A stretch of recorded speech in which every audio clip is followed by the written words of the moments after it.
भारतीय जनता पक्षाच्या शिर्डीमध्ये झालेल्या प्रदेश अधिवेशनानंतर राज्याचं राजकारण टीका प्रतिटीकांनी पुन्हा एकदा तापले। भाजप नेते आणि केंद्रीय गृहमंत्री अमित शाह आणि राष्ट्रवादी काँग्रेस शरदचंद्र पवार पक्षाचे अध्यक्ष शरद पवार हे सध्या आमने-सामने आले आहेत। शरद पवार यांनी दगाफटक्याचं राजकारण केलं तर उद्धव ठाकरेंनी द्रोह केला अशी टीका अमित शाह यांनी केली होती। त्यांच्या टीकेला उत्तर देताना शरद पवार यांनी जुना मुद्दा उकरून काढलाय। शरद पवार यांनी अमित शहांवर तडीपारीची टीका केली। हे गृहस्थ गुजरातमध्ये राहू शकत नव्हते, त्यांना मुंबईत आसरा देण्यात आला होता। तेव्हा त्यांनी बाळासाहेबांच्या घरी जाऊन सहकार्य करण्याची विनंती केली होती। याची माहिती माझ्यापेक्षा उद्धव ठाकरे सांगतील असं पवार म्हणाले। शरद पवार यांच्या या वक्तव्यानं अमित शहांच्या कसोटीच्या कालखंडातील त्या प्रकरणाची खपली पुन्हा निघाली। अमित शहा हे आजच्या घडीला मोदी सरकारमधील सर्वात प्रभावशाली मंत्री आहेत। मोदी सरकार तसंच भाजपमध्ये त्यांचं दुसऱ्या क्रमांकाचं स्थान आहे। पण 2010 ते 2012 हा कालावधी अमित शहांसाठी चांगलाच कसोटीचा होता। नेमकं काय घडलं होतं त्या काळात आणि अमित शहांना गुजरात बंदी का घालण्यात आली होती, नेमकं काय घडलं होतं पाहूयात या व्हिडिओमधून। 2010 ते 2012 या कालावधीमध्ये अमित शहा सोहराबुद्दीन शेख चकमक प्रकरणात चांगले चर्चेत आले होते। गुजरातमधील गँगस्टर सोहराबुद्दीन शेख त्याची पत्नी कौसर सोबत 23 नोव्हेंबर 2005 रोजी एका बसमधून हैदराबादहून अहमदाबादला जात होता। त्यावेळी गुजरातच्या दहशतवादी पथकानं सांगलीजवळ बस थांबवून पती पत्नीला अटक केली। पण अटकेच्या 3 दिवसानंतर म्हणजे 26 नोव्हेंबर 2005 रोजी पोलीस चकमकीत सोहराबुद्दीन ठार झाला। त्याचा एन्काउंटर झाल्याची माहिती दहशतवादी विरोधी पथकाचे तत्कालीन प्रमुख DP वंजारा यांनी दिली होती। या एन्काउंटर नंतर वर्षभरांनी सोहराबुद्दीन शेखचा सहकारी तुलसी प्रजापतीचाही गुजरात राजस्थान सीमेवर एन्काउंटर झाला।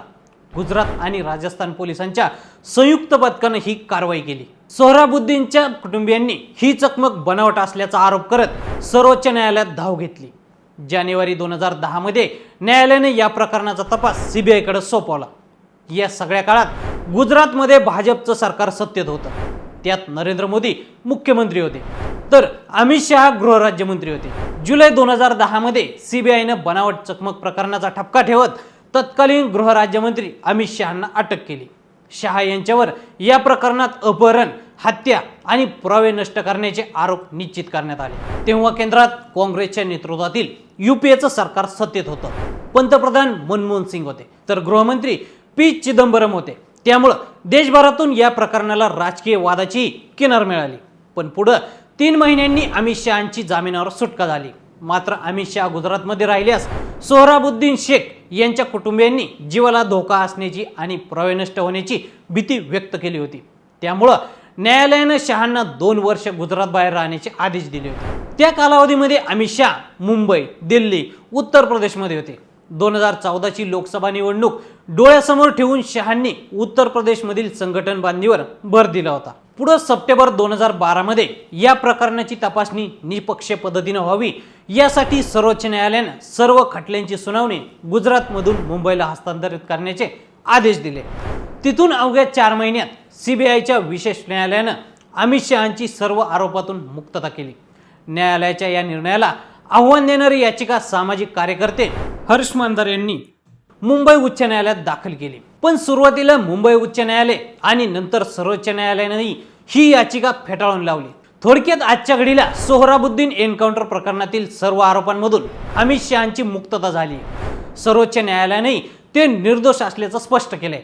त्याचबरोबर त्यांच्यावर तडीपारीची कोणतीही केस प्रलंबित नाहीये। पण शहांच्या कारकिर्दीवर हा तडीपारीचा डाग चिकटलाय तो कायमचाच। तर मंडळी, केंद्रीय गृहमंत्री अमित शहांच्या या तडीपारीच्या घटनेबद्दल तुम्हाला काय वाटतं आम्हाला कमेंट करून नक्की सांगा। आणि असेच नवनवीन माहितीपूर्ण व्हिडिओ पाहण्यासाठी लेट्स अप मराठी फॉलो करा।